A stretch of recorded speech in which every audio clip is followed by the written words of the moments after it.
Because our time is always too limited, I'd like to get the conversation going by thanking Prince Immanuel and those that he's brought onto the call today. Prince Immanuel, we've been very close friends for a very long time. We've known each other for even longer. I, as you know, am so enamored of the community that you're part of. And I wonder if we could begin the conversation with you introducing the two other members of the community that are on the call, and to tell us a little bit about the community and its connection to Israel. Well, I'll start with the last part first. And first of all, again, I want to thank you, Jonathan, for giving us the opportunity, and everyone on the call for taking time out of your busy schedules. I know, especially here at the close of Chag Sukkot, family time and whatnot that you could certainly be spending, but to put those things aside for a moment to spend some time with us, I think is very valuable, and I appreciate it. A bit about our community. Well, very briefly, there is certainly a rich history among the African American communities of those who have historically traced our lineage back to Israel. And there was, without going into a lot, there was a great historical anthology written by Professor James Landing out of the University of Chicago called Black Judaism, An American Story. And it traces the history of Blacks in America who identify with Israel and Judaism back to the 15th century. Very good anthology. But nevertheless, our community was one of those. The founder, Ben Ammi, was a part of a African Hebrew or Israelite community group out of Chicago, where there are a few of them, called the Abeda Synagogue, the Abeda Cultural Center. And in 1966, he had a vision that it was time for those who were among the community who saw Israel as home, it was time to make Aliyah. And in 1967, a year later, 350 of him and those followers left the US Chicago area and went into Liberia for 2.5 years, the purpose of which being to begin to prepare themselves to be worthy of living in the Holy Land, to purge in many of the negative attributes that have been acquired in life in the Western world. In 1969, the first groups began to enter Israel. 68, he and one other member went and did a preliminary visit. He came back to Liberia to get the others and left Prince Keskiahu, one of the founding members of the community, in Israel for a year by himself. And he was at a kibbutz up north. I can't think of the name at the moment, but he was there for a year, learning the language of Hebrew and waiting for the others to arrive. In 1969, Ben Ammi and others began to arrive, and the community began. We're moved down to the south to the Negev and development towns. Dimona, first of all, then a few families in Arad and a few in Mitzpe Ramon, but Dimona became the center. From that time, those first initial arrivals were granted a new immigrant status, but the ongoing challenge of it expected to be granted citizenship due to the law of return, but the law of return had its own changes in 1970, 71, and the community was not found eligible. That began a year's series of political challenges for the community, but nevertheless, those members stayed and continued to grow. Others came. And because the community was denied access to public facilities without status, began to create its own institutions to take care of itself. It's an internal school system, internal medical system, began delivering its own children, trying to grow food on whatever land was available, became vegans, and those first years in Israel, all those things began to take shape, building institutions to carry the community forward. And while it was a very trying time as seeking to gain political status or recognition in Israel, it was a very instructive time in terms of learning to create new systems that would serve the vision of the community, that is becoming what we call now seeking to become masters in the art of living.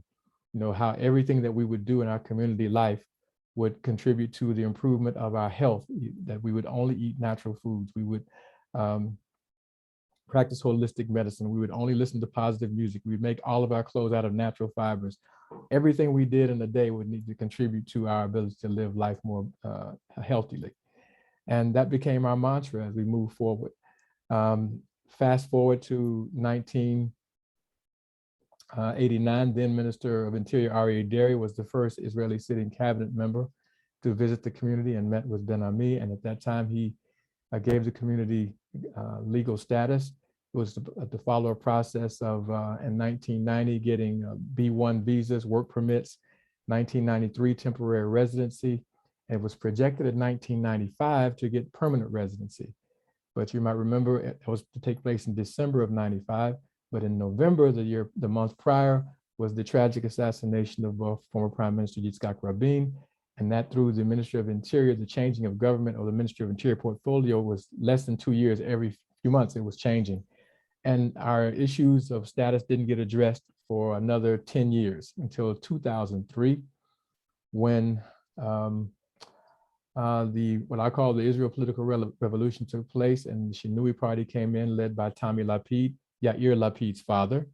And they had the Ministry of Interior portfolio, and many of our members got permanent residency with an agreement that after 4 years, each individual family could apply for full citizenship. That was certainly a progressive step, but it's interesting, it was not quite what we were promised the year before. When Congressman Tom Lantos wrote Ariel Sharon a letter in 2002 about our problems with status, and Ariel Sharon wrote him a letter back saying everyone born in Israel would get full citizenship. That never happened, and it still hasn't happened to this day. But nevertheless, the community has continued to progress and has worked very intimately with the rest of Israeli society because we've grown up together. And while these issues of status and whatnot have continued in the background, life has gone on in many aspects. The community has represented Israel and globally in international academic programs, sports programs, cultural programs, works very extensively throughout Africa and worked with the foreign ministry, in fact, depending on the government. As the governments have been favorable, we have worked with them and development projects in Africa with Mashab in Kenya and Ghana and South Africa. We've actually worked in terms of doing public relations work on campuses in the United States, assisting on that wise in better days. So there is an ebb and flow to it, but these are some of the elements of our history here that captures the fact that we've really grown up together in many respects, but we've always had, seemed to be a pocket of resistance, most notably in the Ministry of Interior, especially in the Beersheba office, that has consistently given us problems in terms of recognizing the status of individuals. And so there's been always some people who didn't have the status they deserved, some people who didn't have status at all. And it's always been some kind of maneuvers to try to resolve the problem. And so that's a bit about the framework of who we are, what we're doing in Israel, and some of the political situations around us. Our two special guests this evening are Avishai Burgess and Yahlital Hercules. They are two of the many outstanding young people of the community. Avishai is 22 years old. He just finished at the end of July of this year his service in the Navy. He came to Israel at the age of, Avishai, help me. 7. I was a month away from being 8 years old. 7, right. Right. And Yahlital is 23. She has been received a deportation order. She is currently a student completing her last year of occupational therapy studies at Ono College. But now that's somewhat hanging in the balance. She was born and raised here in Israel with her family of brothers and sisters and her mother. And again, has been also another outstanding student. But unlike many of her classmates who have done well in her studies, et cetera, she's been unable to take advantage of many of the opportunities put before her because of these status issues. And so these are our two special guests for this evening, Jonathan and company.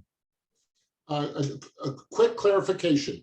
How many members of the community are citizens of Israel? How many have served in the IDF? Let's see. I would say about 500 have served in the IDF, 500 young people. I can't say exactly what the numbers are in terms of, I would say maybe 1,200 have permanent residency, maybe another 700 might have citizenship of a community of over 3,000, 3,500. So that, the most of those,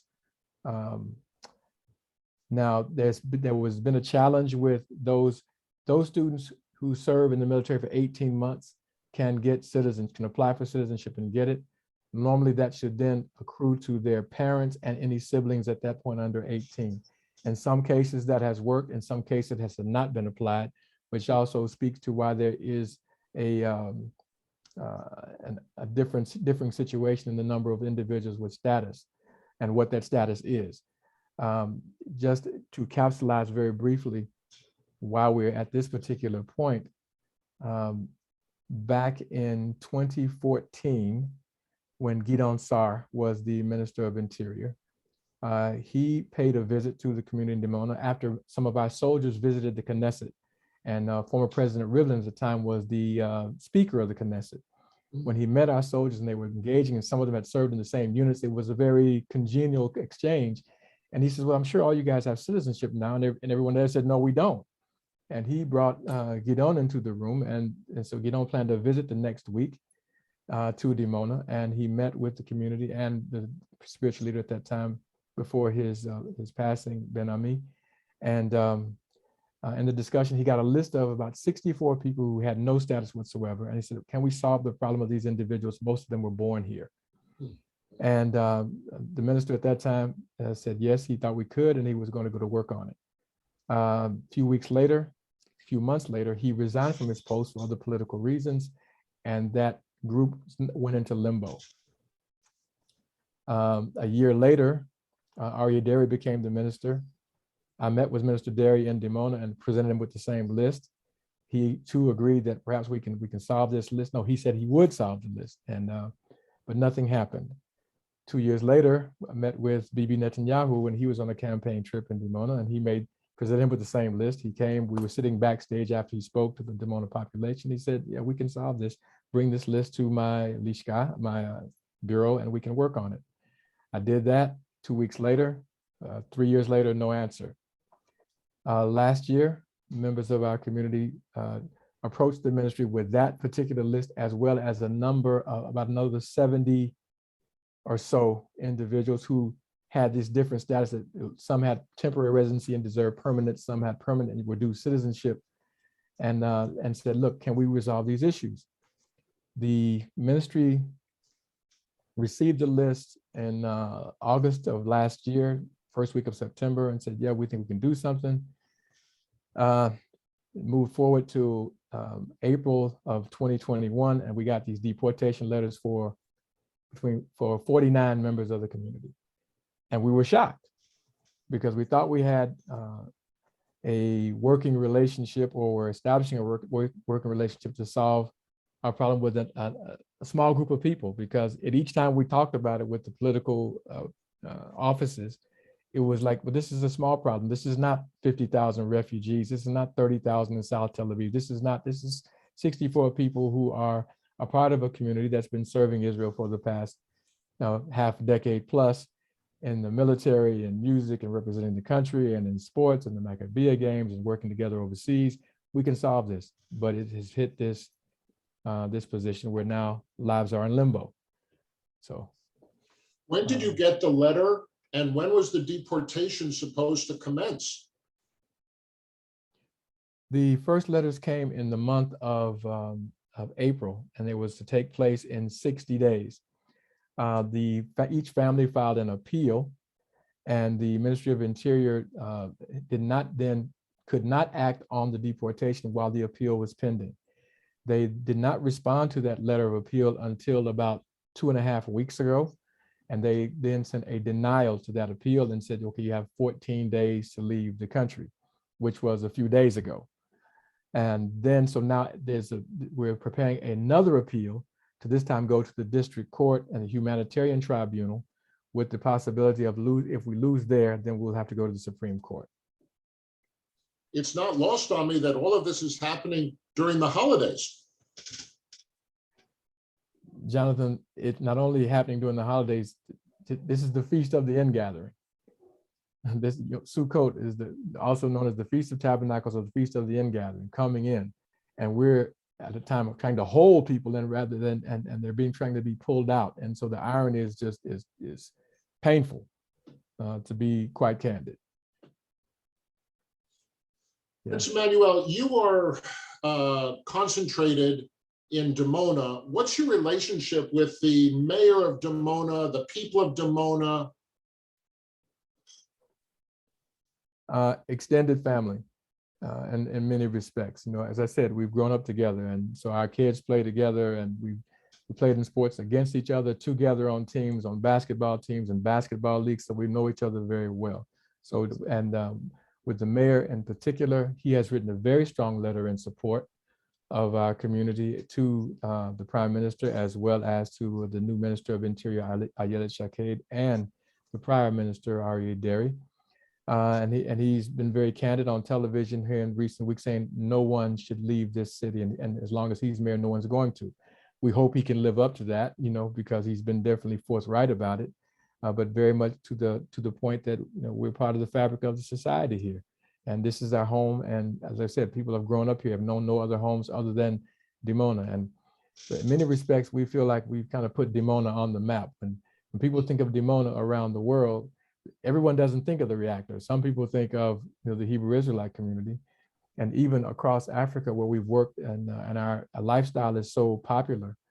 There's something called the Dimona model, which is the health lifestyle of the community.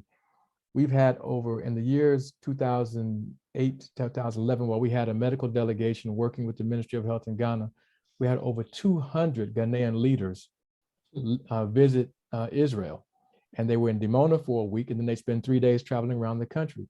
We built a cadre of support for the state of Israel in Ghana, which we feel helped to facilitate the reopening of the embassy there the next year after we'd finished our service there. And we continue to have relations going back and forth with that government. And we're doing similar things in Kenya and other countries right now. And so we take great pride in our efforts at Tikkun Ha'olam, repairing the world, and also building the name of Israel globally, and giving people another perspective of that. We represented Israel at the Durban conferences 1 and 2 in the civic society sectors at our own expense, because we thought there were some other things that were going to be missed in the discussion, and have worked as well in terms of with previous governments in terms of how we might contribute to the peace process, because we feel like we have a stake. Our soldiers are serving too, so we have an interest in peace. And so it's important for us to make contributions at every level that we can.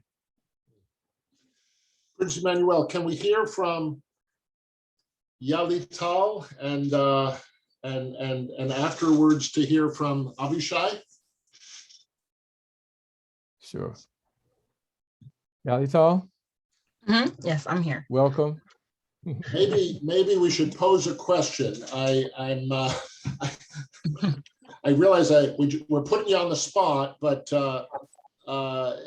you know, when Prince Immanuel speaks of how you're part of the Dimona family, I have to tell you that from my perspective, you're part of an extended family that includes people on this call who stand in solidarity with you. And I wonder if you could just talk to us a little bit about the life that you've led as one who was born in Israel, grew up in Israel, studied in Israel, and now faces inexplicably, in my opinion, a deportation order.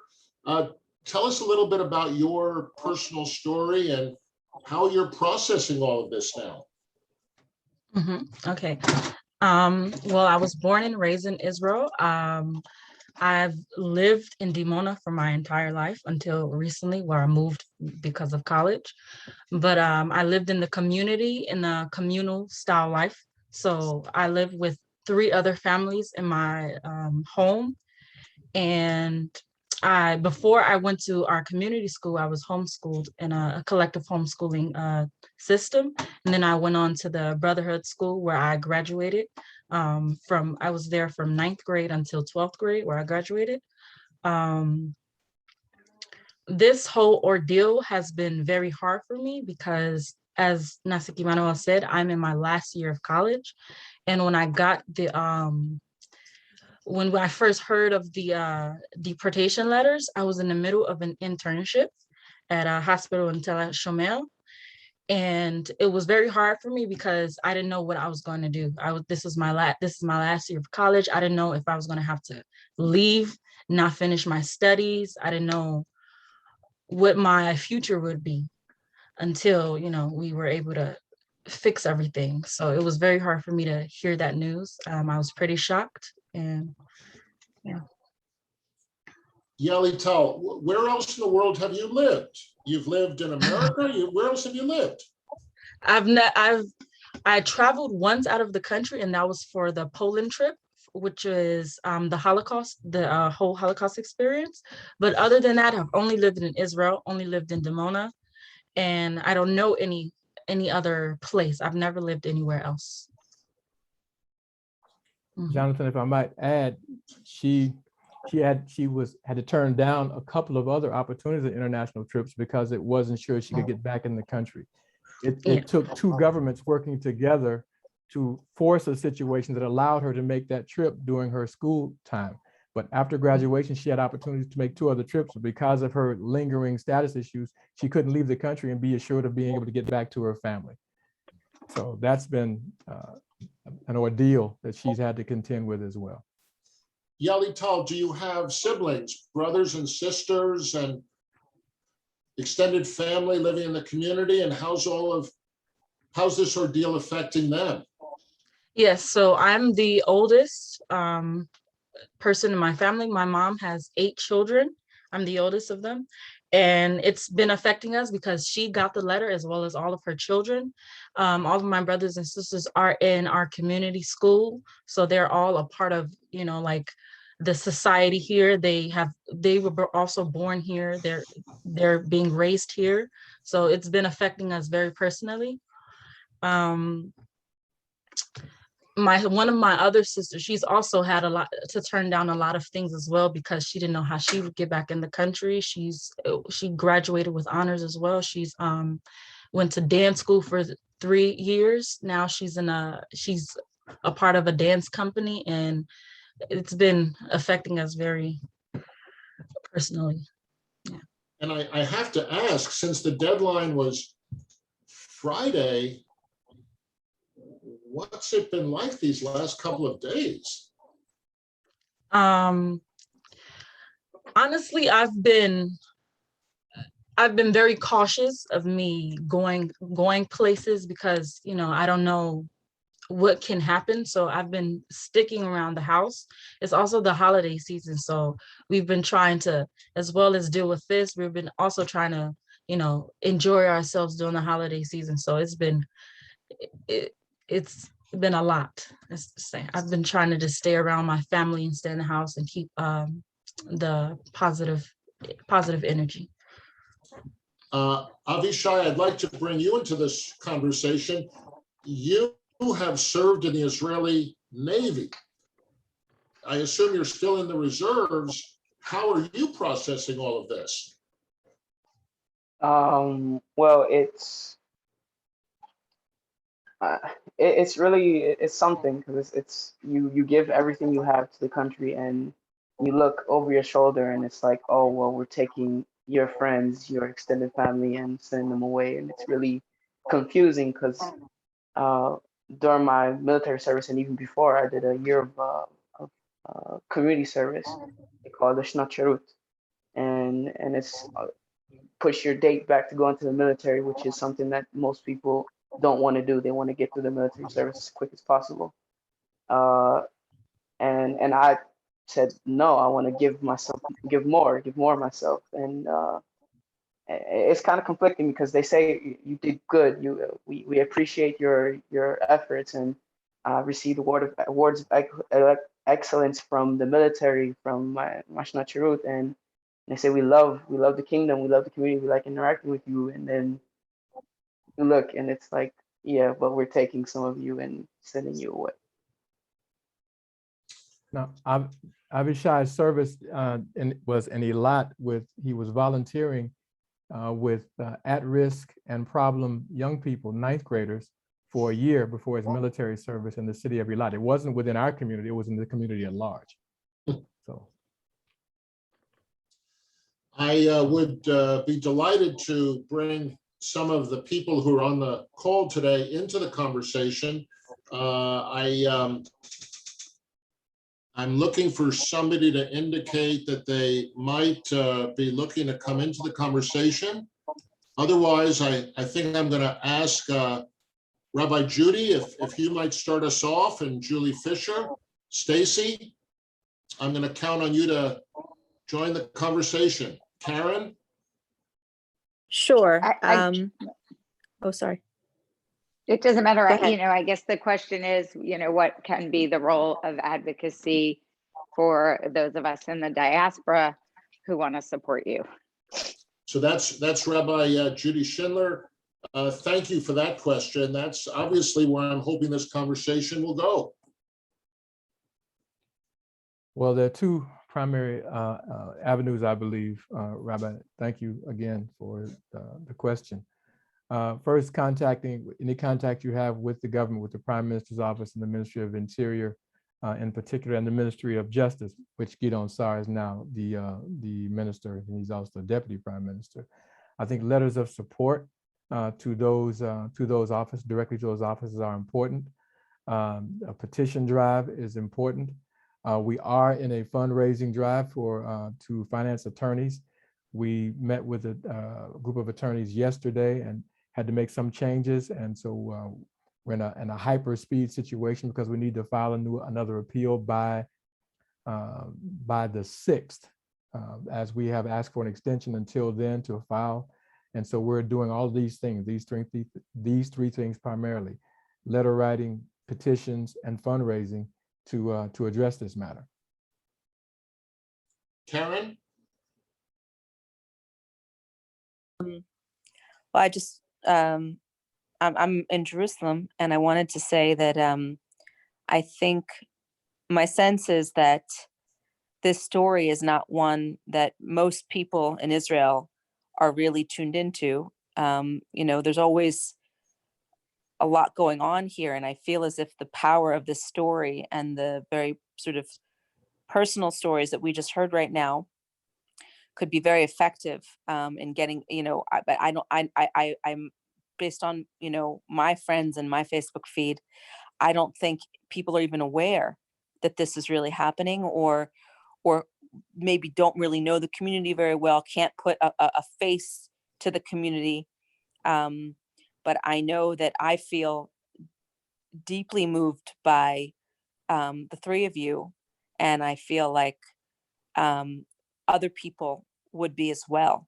So I'm just thinking out loud here. I don't have any brilliant ideas. I'm just thinking out loud as to how we could raise the profile of this issue.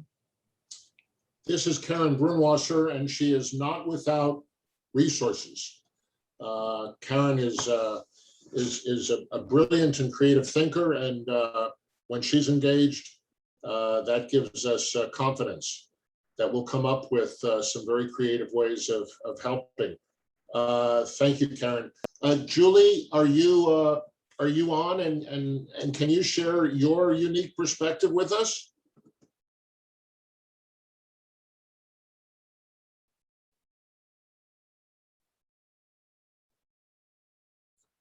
I'm imagining Julie hitting While we're buttons. waiting, maybe we can respond to maybe a bit of response to Karen's comments. Please.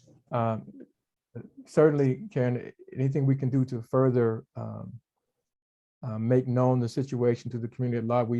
We have had some good press coverage, media coverage, both television and print media and social media of recent days, and it has been empowering in terms of the levels of some public support, but you can always get more. And if you say you don't know, and many people in your circle do not, that means that there's still a lot of ground for us to cover. And we do have, if there are small groups, we've even sent small groups to different kibbutzim to further edify, what's taking place. So, and made house visits where people can gather some of their friends that we can come and speak to it and share about what the community is doing and about this situation in particular. We're available to do those kinds of things because we do feel like it's important to help inform the public of what's taking place, why, and build the bridges of understanding between us. Julie and Stacy. Stacy, I don't know if Julie can hear us or not, but please, Stacy, go ahead. Thank you all for this very upsetting and moving presentation. I really appreciate you being here. Why is this happening right now? What came to a head to make the deportation letters go out right now? That's my first question. The only thing I can come up with was, if you remember in April, this past April, that was just before the government was about to change. And this issue had been just kind of put to the back burner for all these years. And it's like a parting shot almost in terms of the administration, the Ministry of Interior most people, not just us, have problems with the Ministry of Interior and many of the ultra-Orthodox party, Shas in particular, who have maintained dominance over that party over the years and made it difficult for converts from Reform Judaism or conservative Judaism or any other part of Judaism which wasn't Shas, gives them difficulty with getting status in the country. And it seemed like this was an opportunity to kind of take a slap at us on the way out the door. That's the only thing I could come up with, because other than that, it didn't make sense. It still doesn't make sense, but nevertheless, that's the only reason I could come up with. Okay, thank you so much. My second question, and then Adi, I know you want to jump in after me. Okay, so a petition is circulated and we alert people of this terrible situation. So what could happen? How do we make things better? And what needs to happen to help stopping these deportations right now, but then of course not leaving you in limbo so you can't leave the country with fear of not coming back in. So what do you see as the opportunity to make an impact? I think there are two simple ways to solve the problem. One, the Minister of Interior, the new Minister of Interior, Yahlital Hercules, can cancel the deportation order. That would remove the immediate threat of deportation, that people could go on with their lives, while we then move to the second stage, which was giving them some legal status to be here. Now, that is not something out of the pale either, because it has been done in cases similar to ours before. I think 3 years ago, there were a large group of Filipino children and families who were here in Israel. Their parents had come here as workers. They had stayed longer than their visas, and they had had children and families here. And there was a way found to regularize their status here. Why can't that be applied to us? That's the simple question. Why can't that be applied to us and resolve this problem, and let's move on? Thank you so much. Have any of the big, sorry. I'm just wondering if any of the big civil society institutions have taken up this cause in the country. I mean, whether the New Israel Fund or I'm sorry, I'm very jet lagged. I just arrived from the States last night. ACRI, is anybody taking on this issue and pushing it forward? Is there any institutional help besides, the community itself? There is, I don't know the name of the organization other than the crowdfunding platform they've created. There was a group that contacted us headed by an activist by the name of Avi Ofer. And he's pretty much well known in some of the activist communities, and they created the Be Active and the Zazim campaigns. And they have expressed their support and created the petition drive and a crowdfunding platform to assist in the legal defense aspect. Those two activist organizations are those that have been active with us. We have not been involved with the New Israel Fund revolving this issue. It's been a number of years since we had any contact with them, and it wasn't about anything like this. And but that's what I can say for right now. Thank you, Karen. Adi? When you talk about the whole community, and then when you break it down to 49 stories, 49 faces, it's very different. I mean, you can tell each story, because when you talk about the community and the deportation, I never knew it's 49 people. Benny Beaton, the mayor of Dimona, he's a very strong person, and he is a good advocate for you on one hand. On the other hand, how can he not be solving this for so many years?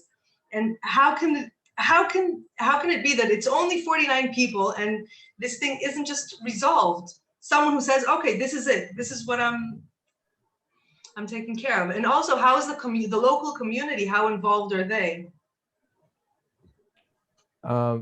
Two good questions. First, I must say that the mayor has been very active, because when he realized, he was the one who facilitated the meetings that I had with Derry, with Bibi Netanyahu. He drove me in his car to the Prime Minister's office in Jerusalem with the list of names. He was there for the meetings. And we figured at the time, because the coalition scenario is always very precarious here, that the reason Aryeh Deri we felt like he hadn't moved to resolve the problem, because he might have jeopardized his status in his own party, because Shas had a stated public position against us while he had been instrumental in helping us in the first place. He didn't seem to have the same kind of political power within the party that he had at that time, and didn't want to take the chance, didn't want to stick his neck out for us. And that's why we reached out for the Prime Minister and said, well, maybe he can take the weight, so to speak, and that lets Deri off the hook, and the Prime Minister can solve this problem. But apparently he had the same problem with his situation. It was too precarious. Well, don't rock the boat. We'll just kick it down the street for a few more years. And that's what we've endured for these Do you think Ayelet Shaked is someone who's going to put her head down for this as well? Because she's controversial. She's not a person who's going to say, oh, yes, I love everyone. Yes. Welcome, come home. I know. And that's something that we're very well aware of in terms of on the political spectrum. They were further right than Likud on this particular issue. But at the same time, we know that there has been a great deal of support from public and other offices to her office in support of us. She has apparently had conversations with the mayor saying that, give me some time, I think we can solve this, but we've heard that before. We just wanted to materialize this time. Wayne? Have there been any direct approaches to the Ministry of Justice? Members of our community have had contact with Ministry of Justice office. Again, they are hesitant to step in prior to, ministerial territorialism. They don't want to step ahead of the Ministry of Interior. Everyone wants to wait and see what comes out of this in terms of the decisions being made before any other further interventions can be made. So it's everyone's waiting their turn, so to speak. Yesterday, I was having lunch with Ken, who's joined us on the call, and he admitted this was not something he was aware of. And I have to tell you, he was really nonplussed. He was quite shocked. Ken, welcome to the call, and I wonder if you'd like to weigh in a little bit. Well, I mean, you're right. The conversation we had yesterday was the first I ever heard of this situation. And, the United States has its own issues with immigration, and But at least in the United States, if you're born in the United States, you become a citizen. So the idea that somebody could be born in Israel and not be have some kind of status in Israel just makes no sense to me. And yesterday, Ken offered to bring this to the attention discreetly, to bring it to the attention of some influential members of Congress who probably will be shocked to learn of this situation. well, that's certainly true. And I'm going to try to do that. You know, in Congress, there are 100 senators and 535 House members. They have a lot to do, especially this week. But I can almost guarantee you that none of them know anything about this situation. I also would like to, yeah, go ahead, please. Definitely bringing this issue up and them bringing it up with any visiting Israeli ministers or the prime minister gives a whole nother level of visibility and viability. We know that helps in these kinds of instances. If during this recent visit of Prime Minister Bennett to the US or Defense Minister Gantz, if anyone comes back and this issue is brought up, what about this? It will get immediate attention and traction here. And so that would be very helpful to do that in the circles if we have those kinds of, that kind of access. Okay. We are also reaching out to some of our friends. Jonathan, if I mention, please. I'd like to mention one other thing, you know, while we're talking about those like Yahlital, I mean, the situation is so egregious. There is a mother of 7 children here, 2 of them who have served in the military. She had left the country for a while and came back. 2 of her children served in the military. She was to apply for citizenship. Instead, she got a deportation letter. So it is bizarre, some of the nature of some of the cases that have been brought to bear at this particular time. Emily, and then Adam. Yes, thank you. I mean, it is, as Stacy said, very upsetting, but thank you for this very meaningful presentation. Would it be helpful to reach out to Nachman Shai? I mean, he's trying, I mean, as I know it's Minister of Diaspora Affairs, but I mean, he really is trying to mend bridges and understands the importance of the American Jewish community. I think that would definitely be of value. Again, as many of the cabinet members who are directly inquired about this particular issue, it will resonate through the body. So I think that that's very important. So Jonathan, perhaps if we drafted something and those of us here in the States sent it to him, you know, expressing concern. Emily, I think that that's a terrific idea. Nachman Shai, as you know, has publicly and privately expressed his desire to be more responsive to the American Jewish community in particular. Keep in mind that we're talking about African Americans. This community is literally part of our family. And he did what? I mean, he was a former staff member, wasn't he, with federations here or in New York? And the Prime Minister is supposed to be speaking to the General Assembly on Sunday, I believe it is. So somehow, I think if you know, that if we drafted something and sent it to him, you know, expressing our concern and the urgency of the situation. Emily, I think that that's a terrific suggestion, and let's move on that. What about the Israeli ambassador to the United States? If we're going to the minister, why wouldn't you also take it to the Israeli ambassador? We have already reached out to both Nachman Shai and to the new ambassador, even before he made his way to the States. We have not heard back from either, but what Emily is talking about, what you're suggesting, is that we not simply wait for a response, but that we make sure that people know that this is something that's very much on our mind. I think that would be quite valuable as well. That along with the initiative that Ken spoke to in terms of, again, while the Prime Minister and the delegation is there, if one senator or one congressman raises that issue in one of the meetings that are held there while they're in the States, it will have impact. And that would be invaluable for us. Yes.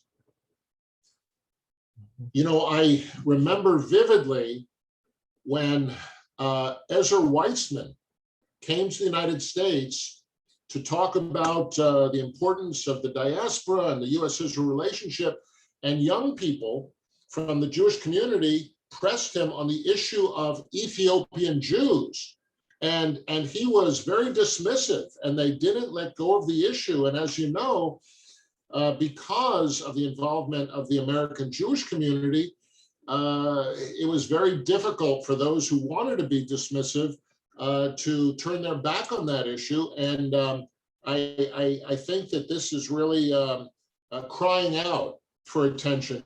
Karen is so right and Larry, I mean, there's so much going on in the world today, so much in the media today.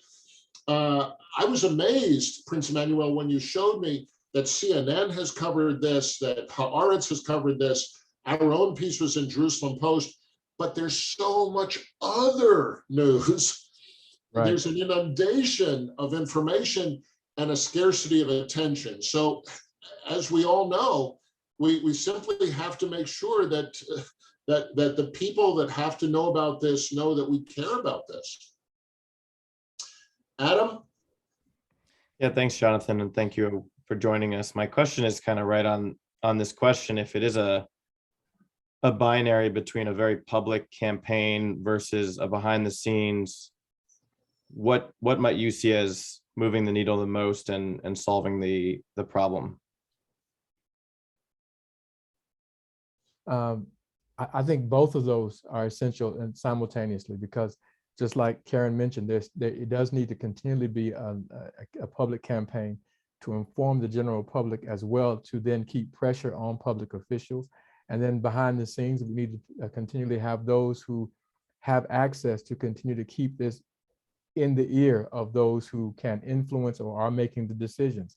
I think that both of them are equally important and serve a role in terms of a comprehensive strategy in solving this. I think there's no shortcut with both of those. Prince Immanuel, you know that Joe Perlov was one of the very first to raise this issue with Heart of a Nation.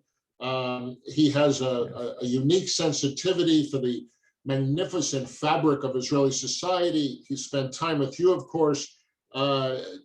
Joe, from your vantage point, do you see any groundswell of interest in this issue among the Israelis that are most focused on strengthening the pluralistic nature of Israeli society?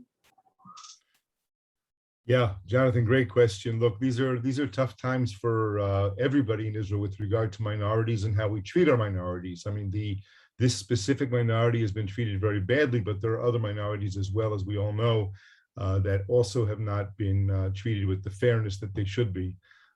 This is such an important issue. I live it every day, as you know. I care about it tremendously. I'm committed to it. And just listening to everybody speaking here, I'm actually quite encouraged. I think things are looking good. There's been quite a bit. There have been a number of articles in the press, both ours and others in Haaretz and Jerusalem Post.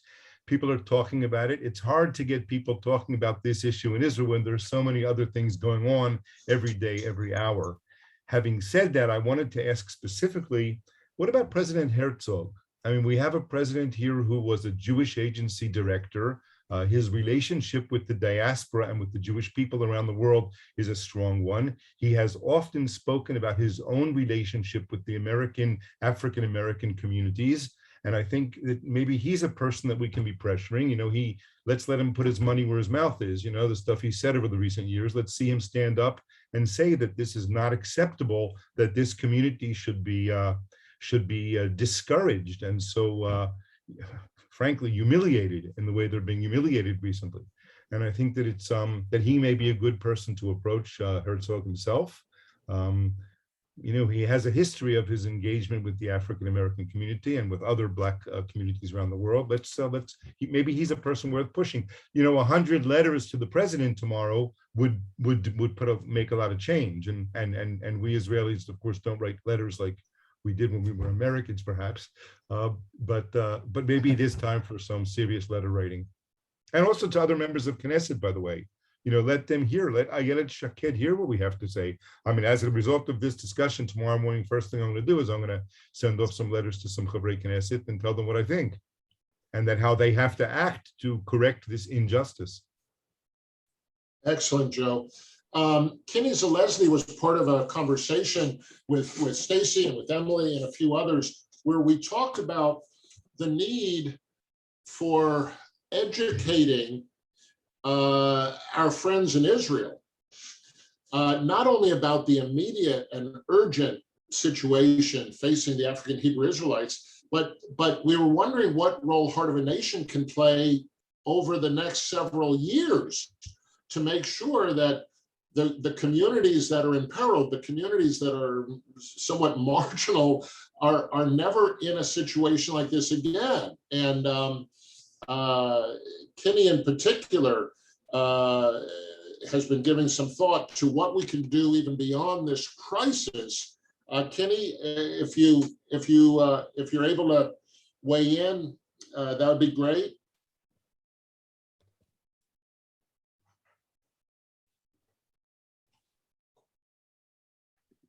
And again, I'll ask Julie if you can weigh in. I don't know who's driving a car or who's in a shopping center, so I don't mean to put anyone on the spot, but Julie has been very, very involved with the issue of the asylum seekers. And Prince Immanuel, you may recall that the last time I spoke with Ben Ammi, I asked him if he had any thoughts on the situation with the asylum seekers, and it was as if his whole body sort of, came into the conversation because he realized that the unique history of the African Hebrew Israelites over many, many decades could very well present a kind of a path. And as you remember, Prince Immanuel, we committed to following up on that conversation. And unfortunately, we lost Ben Ammi soon after that. But that was something that was very much on his mind, I recall, at the end. Definitely. And two things, Jonathan, because we did see where we could be of assistance in helping to resolve that in two ways, both for those here in Israel and then places where they come from. We created an NGO called the African Hebrew Development Agency, where we go into Africa and work on behalf of Israel and helping to improve the lives of people in these countries where people don't have to leave looking for a better life necessarily. And we've been very instrumental in that, working in Ghana and in Benin and projects in Kenya, organic agriculture, preventive health, renewable energy kinds of projects, sometimes working with Mashav and sometimes working on our own with local partners, but always in a way to help make life better for people where they are, so there's not to have to cut off the need to migrate. Going back to Joe's point about the president's office, we did reach out to the president's office right before the transfer, and actually had a meeting scheduled with President Rivlin and the mayor and myself, and also representatives from the Ministry of Interior. But just before his departure, he got the meeting was scheduled, I think, for the 28th of June, and he got the invitation to come to Washington, so the meeting was canceled. And he, of course, came back and was gone the next week in terms of that. Now, we have had some experience over the past in meeting with current President Herzog on 3 different occasions. He visited Dimona beginning for the first time back in 2004. Then he later became Minister of Tourism, and we had some meetings together about plans for the country. And a few other times over the years. We have not spoken to him since he's moved into his new capacity. But even while he was at the Jewish Agency, we reached out for him. He was out of the country at the time, so we met with his assistant, David Breakstone, who you might be familiar with. Who was the deputy chairman at that particular time. So we have sought to be active with his office, whether at the Jewish Agency and now at the president's office. We should move, I think, as you suggest. We've gone for an hour. We could go much longer. I would like very much to have Yahlital and Avishai and you, Prince Immanuel, have the final word. Share with us your final thoughts. And the only request I'd make of everyone on the call is that many of us are now motivated to do more than we've done. Please let me know what actions you're taking and what the results are, so I can report to Prince Immanuel and we can have a sense of all the different irons in the fire, as it were. But Yahlital and Avishai, some thoughts for us as we transition beyond the call? Yahlital, you want to go first? Avishai can go first. What you think? Okay. Well, I will say that it's very heartwarming and reassuring to hear so many people who are concerned and invested in helping us. I mean, you have the population here and my friends or people that I'm close with who know of me and of the situation and ask how can we help and all that, but that only goes so far. But hearing people like you all who have other connections with people higher up invested in helping us and wanting to make a change is really heartwarming and reassuring. So thank you very much for taking the time out to help us and listen to us. And, yeah. I also really agree with what Avishai said. It's very encouraging and reassuring to know that we also have support from abroad and other people to help us in our case. So thank you very much. We really appreciate it. Prince Immanuel, you're going to get the final word. Well, I too, first of all, want to thank everyone for your concern.